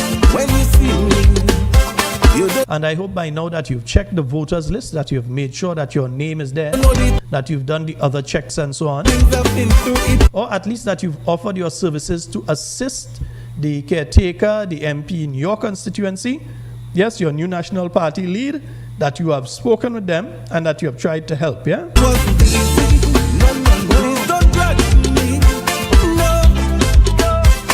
You're seeing names there of the deceased, please inform the people in charge for the new national party in your area. You're seeing names of people who ought not to be there, people who you cannot identify, you cannot put a face to that name. Make a note of it, let the caretaker know. I have been down on my face. You could never run my race. I am standing here by grace. But first of all, make sure that your name is there. Make sure your name is there. I still have some information I'm checking on for 2 listeners, but double check that your name is there. But not only that your name is there, check the registration number to make sure it's you. 2 people could have the same name. Make sure you are in the right polling division as well. This goes especially for those of you in Carriacou. You know the madness that could happen in Carriacou. We cannot allow the NDC administration to Amanda Jack the situation in Carriacou when it comes to the electoral process. We must keep on top what is going on. We have a caller. Hello, good night. Good night, Sheldon. Hey, good night. How you do? You hear me good? Yes, man, perfectly. Oh, okay. Listen, I was watching something there that I had there on GBN this evening that I had spice up the carnage or something. Mm-hmm. And I see 3 Calypsonians on stage singing the tunes. But one of them with a gun on the back. A toy gun. A play gun. Maybe make out of wood or something. Mm-hmm. People trying to talk about keep down the violence and stuff for the carnival. I don't think it's appropriate for he to go on stage with a gun on his back and little children and thing all around there too. Well, let me ask though, what was the context of him having it on his back? Was it a bad man thing, or was it to say put them down? Because if you bring it to say put them down, or if you bring it to say let us get rid of these, I could No, understand. no, But what was this song? No, it what was- was this song about that he was using it? no, it wasn't none. So it's about job. They're Jab. singing about job. Three of them had on black clothes with horn on their head and stuff. Job thing, you know. Mhm. Yeah. What really call it to ask about to? What is the approximate size of the car park for the stadium? You know. I have Because- absolutely no recollection, and I should know. Mm. I No, because out of what- everybody should know, and I have no recollection. But what you seeing there now is that they're having a promotion there with some drifting cars that coming from Trinidad, and I think Guyana may send some too. That they're having something there on the 26th and 27th this month. Mhm. So I was wondering how big is that yard to have cars drifting around. You know what is drifting? Where you spin the car around. I would say and- it is not a wise idea to do that there, because no matter where you place the crowd, they're in danger. well, that's what I'm saying, because at the end of the I day, know the size, like from seeing it. I can't tell you whether Right. it's how much feet and it's how much it's dimensions. right, because That's that's what I was wise. looking at. But they said it is going to be secure a certain way, but I don't see how secure it would be. And talk about they'll have police presence and ambulance there. At the end of the day, when the ambulance take you to the hospital, But you're you're in- still back to square one. But you're in danger. You know? You see people that feel police superhuman. You're in danger in the police too. Exactly. You're in danger. Exactly. The police But- is human being, and the police is we family. They're in Mhm. danger in the But police what- too. Okay, exactly. But what going on with Pearls Airport? They didn't have up there set up for that drag racing and stuff There up at is- Pearls Airport. There are areas up there that is set up for that. Yes. Well, I would think that that's a better place to hold it than mashing up And you have the stadium car park. and you have enough space there for something like that. Yeah. You've got enough space up there. If something like Exactly. that has to happen, the spectators can be a safe distance away. The other thing Well, I is don't know. knowing the quality, what has happened, Mm-hmm. the quality of the car park as it is right now, with the flooding that Yeah. has taken place since the non-completion Yeah. of the River Road project. There Exactly. is cracking in different areas in the car park, and you can see it like like a flaking at the top layers and Yeah. so. That is dangerous to go, and you're having wheels spinning where the concrete Well, is exactly. flaking, and you're going to have projectiles coming out there at bullet speed that could Ex- hit ex- individuals, that could hit Well, I other don't know who vehicles. gave them. I don't know. I know who will give Not them wise. permission to have a show like that there, because I was saying to myself, that car park had to be really big, you know. Mm-hmm. And I would think that Pearls will be the best place for that. But I mean, as a promoter, I guess that you figure it too far from town, and a lot of people might not go on carnival up and a lot of shows and what's Joke they're not. making with that way, man. Let me tell you something, when you have something country, then self you're getting people. Country people just come out to things. So when you have something Yeah. tonight, there is the Yeah. Soca Monarch semi-finals taking Right. place tonight. I can Right. guarantee you. they're Up gonna in get- in Progress Park. Right. They're going to get a good crowd of yeah. people up there. They will get a good crowd of people up there. I could guarantee you that. Yeah, because it's country people go out to activity, country people come out to things. Yeah, all during the the last few weeks. Every weekend, you're seeing job launches and so on. You're seeing literally thousands of people coming out to these things. Exactly. So there's no excuse to say, well, we shouldn't do it up in Pearls. I think that's the Well, perfect place to do it. Well, I would think that's the perfect place too, but I say I don't know what is the state of the runway, if they pave it over or whatever. I'm saying, But here, when we that have is shows not, like that, it's not wise. What we they're have doing there we is have not wise at all. facility. Not wise. Yeah, I don't think so. I don't think so. And plus, you raise a good point too, that I don't know about the cracking and stuff. No, But I know that I've the seen River it. Road project can finish. So Yeah, no, I the know at the water- end of the day. The water, since they didn't finish and the area has been flooding over and over, it has caused Mm-hmm. damage to the car park itself, the concrete in the car park. And if you go to certain Okay. areas, you realize it's flaking off, literally flaking off. It's cracking and it's flaking in different areas. Now you put a Right. car tire at a high RPM there, and Yeah. there's a concrete breaking off. What you think Yeah, will not because- happen to anybody that viewing? If you spin it wrong like that and you've got flaking, but people could get damaged because that could fly and hit somebody real hard in the Yeah. face or something. That is exactly what will happen. That is exactly what will happen there. So they've got to be really, really careful in relation to that. They've got to be careful in relation to that, because people can get damaged. Yeah. I support everything that Pastor now said, man. I support him 100%. If we don't watch that bill, they can encourage a lot of pedophilia in Grenada. No, but I think that's what you need to focus on. If you're going to deal with something, deal with things like that directly, right? No. Exactly. Because you're doing this and you're doing the medication in the hospital right now. If the youngsters were to go there, you ain't even focus on that, but you're focusing on doing bill. Exactly. Why the world going mad? Yeah. All right, my brother, have a good weekend. Same to you. I want to tell Auntie Cammy that I ain't get none of them salons that she was talking about last night. Come true, man. Come true, baby. Have a good weekend. All right, brother. All right. Blessings. Yeah. And somebody told me they're looking for you, huh? All right. He did hear that one in time. But yeah, what you're seeing now by this administration is what you call in psychology, you call it incongruence. In general speak, you may call it performative behavior. Yeah, performative behavior. That is, what you're doing and what you're saying doesn't quite match up. Yeah? And you're doing a lot of things just for an impression, but not because you really believe in it, but you want people to think that you're doing so much. Oh, we're doing so much. You didn't see we're doing this for the young people, and NNP fighting us. It's not NNP fighting you down. The parents of Grenada have spoken. They told you straight up where to push that bill. Yeah? Devon, good night, bro. Yeah, the people of Grenada have told you directly where to go with that bill. They want no part of it. No part of it at all. And you have to listen to the people. Don't listen to them, me and mine. Don't listen to them. Go ahead, don't listen. Take the chance and don't listen. All you go learn, and all you go learn the hard way.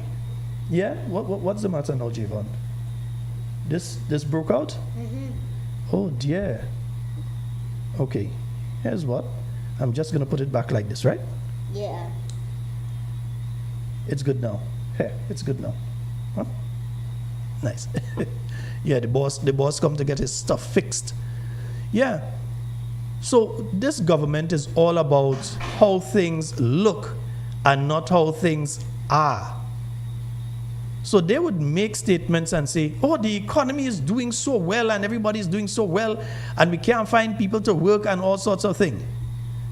Not everybody wants to work in construction. If construction is the main thing that it has going on right now, and the only reason that you can't find people to work in construction has nothing to do with any wonderful works and beautiful works of the NDC administration, but has to do with the fact that we had a disaster that passed through last year and basically leveled 2 out of the 3 islands.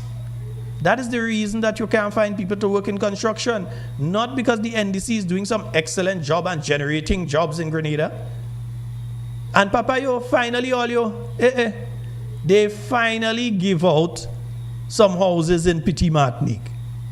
We push them, we force them, we wring their hand until finally they are now giving out some houses. They have given out some now in Petit Martinique. So hopefully, the load of other people that under the tent, hopefully they might get one around this time next year, because you realize the rate they're working at there right now, you understand?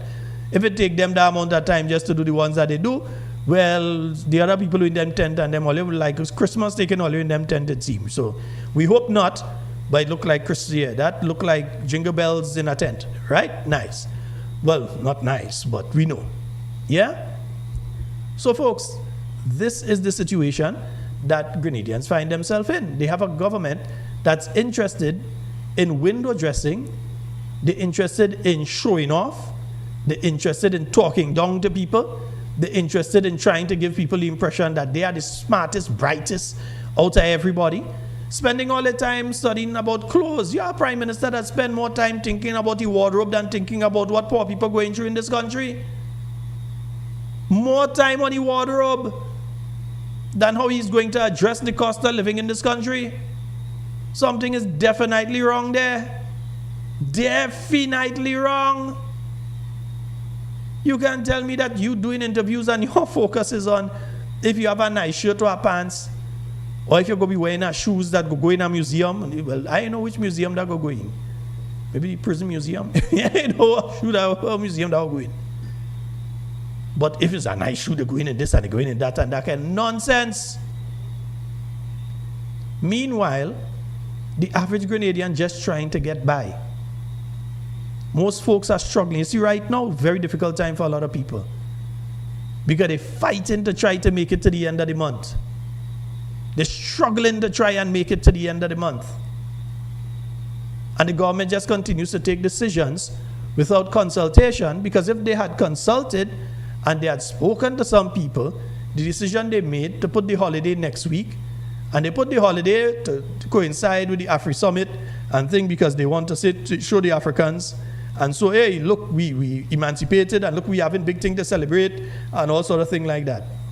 Yeah? So they put it around the same time. But what happens to St. Andrew? Because a lot of people, up to now, a lot of people don't realize that the Monday holiday is gone. That ain't exist again. And that wouldn't exist again until the August 1st fall on a Monday. So that Monday, the week before Carnival, that what we used to call Rainbow City Monday, that don't exist again. So it will be very interesting to see the format that Rainbow City takes this year. If there's a Rainbow City, I think I saw some ad somewhere or the other for it. So I'm very interested in seeing the format that Rainbow City takes this year. Over the years, we've seen, I remember Rainbow City in the 1990s. You have in Rainbow City, and when that was taking place, you can't find nobody downtown side. Everybody heading up for Rainbow City. Everybody. Bus, I used to live in Springs, and used to be bus upon bus just passing, and you seen fellas come to stand up. Hey, where going, boy? Go in Rainbow City, boy. Up our road. Now, Rainbow City does pass, and like people don't even know that it had that. So instead of focusing on helping to build back Rainbow City, instead of doing things that would assist the St. Andrew Development Committee to build it back, what you have done is basically given it the last stab that's going to bleed it to death. And that's a fact. So there's no holiday, as far as I'm seeing on the schedule and everything else, there's no holiday scheduled for the Monday. So I don't know what is going to be taking place, where it's going to be taking place. We've seen as well Carriacou Regatta that usually takes place around that time. Generally believed to be the oldest regatta still operating. Yeah, in the Caribbean at least, maybe even further afield than that. But one of the oldest regattas, no regatta this year. Yeah? And not because of Beryl. Not because of Beryl. But again, the government, without talking to people, without finding out from people what would be the best approach, decide that the best approach is to just go ahead and do things. And don't be surprised Emancipation Day, they come with some nonsense telling you can't play no music and all kind of thing. You know them already. They might very well come and tell you Emancipation Day, all you can't play no music. All you can't play music. All you have to go to the Emancipation Day ceremony. Put on your African clothes and go. Because that's what they focus on. Put on nice clothes and go. You didn't see that. Dress to the nines, boy. Just nice. You dress nice. You focusing on your clothes. And while you focusing on your clothes, there are mothers out there who can't buy clothes for their children to go to school come September. Yeah? Come September. Why ain't focus on that? If you want to focus on clothes, focus on that. Focus on, and that's the thing, their focus is always selfish. Yes, the Prime Minister is a very selfish individual. Their focus is very selfish in nature. It's always about them. So it's, boy, you see my white shirt, and I put on a white pants and thing, or a pink pants, and I go on a thing. Yeah, boy, looking sharp. Yeah, but while you looking sharp, the people who elected you can't buy the school skirt to send their daughter to school. They can't buy an extra school pants for the son. They can't buy the school shoes. But say what? You could have designer, special order made sandals done. No problem. But them, I have time to even address them or bother with them. You can take hundreds of thousands of dollars a year, rent a property, decide that you're going and stay in that property, even though there's a prime minister's residence for you, even though you have your personal residence, and so you could decide that you're going to spend hundreds of thousands of dollars a year and going there. Meanwhile, people in Carriacou living in tent. That doesn't humbug the prime minister. That doesn't bother him. That here it is that he has a place to stay. That he could stay there. Outside of there, he has his own personal properties that he can stay on. But instead of going to either or, he is renting a property. Meanwhile, mothers in Carriacou and in Petit Martinique tonight are sleeping in tents. That doesn't bother him. He doesn't be able to go to sleep and put his head down and say, "Boy, everything nice in the country."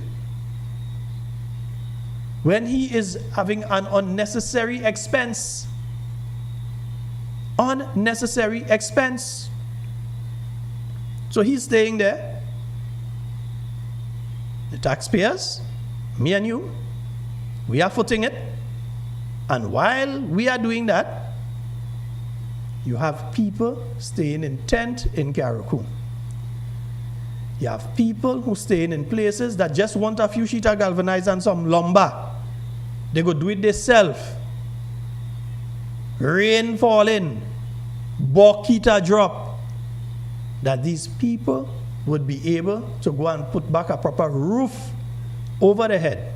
They're going to build back better, but they just want to structure themselves proper for now. You close down the program for the building material. And I ain't look like you're hearing anything about building material until maybe down October, November, or maybe even next year, if you hear about it again. Because you are comfortable, you in place with nice pool and you have full security and everything. Yeah, you've got staff, you've got everything. Meanwhile, the Prime Minister's residence sits empty, and the money that you utilize there could be used to assist people in Carriacou, Petit Martinique, and even people in St. Patrick and other parts of Grenada that were affected by the hurricane. Because you tend to forget there were some people that were affected in different parts of St. Andrew and so on as well. So at least they could have been helped. But no, you're not focusing on helping anybody. You're helping yourself. You're helping your friends.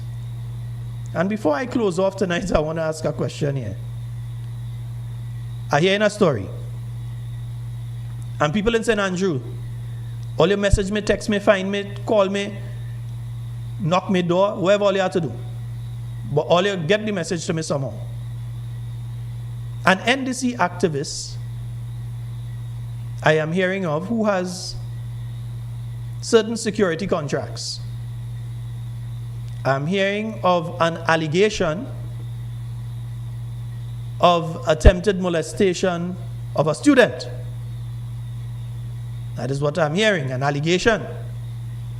I'm hearing father, they get involved and all kind of things they happen with that. I get it from pretty good sources, what I am hearing.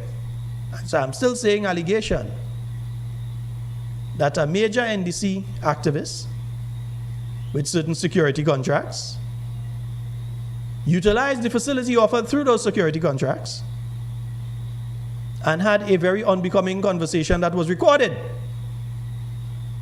with a little child, probably 13, 14 years old.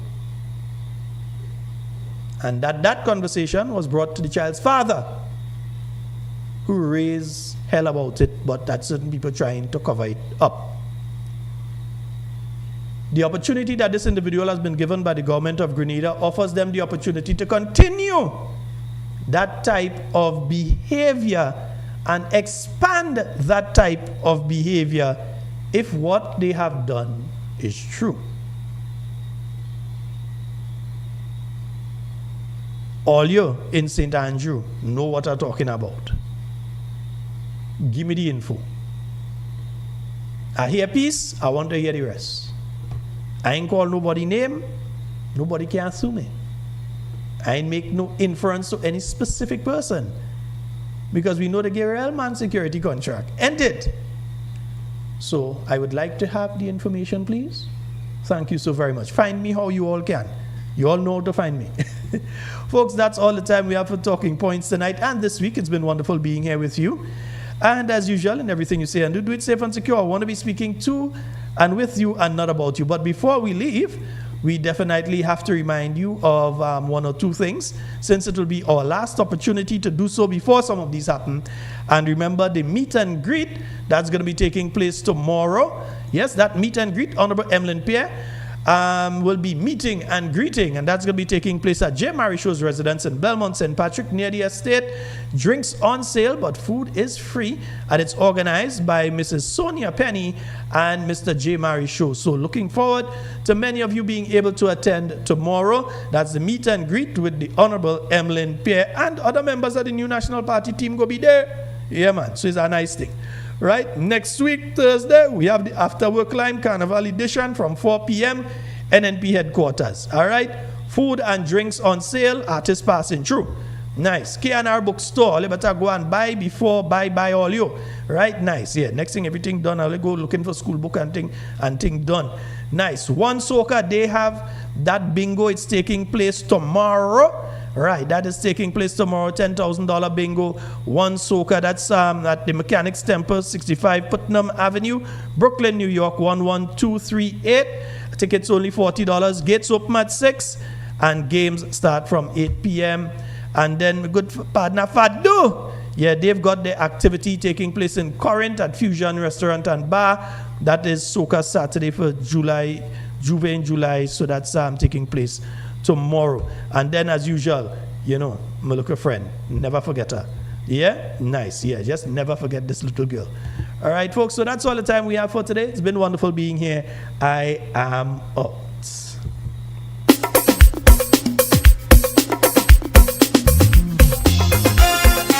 In my father's house there are many mansions.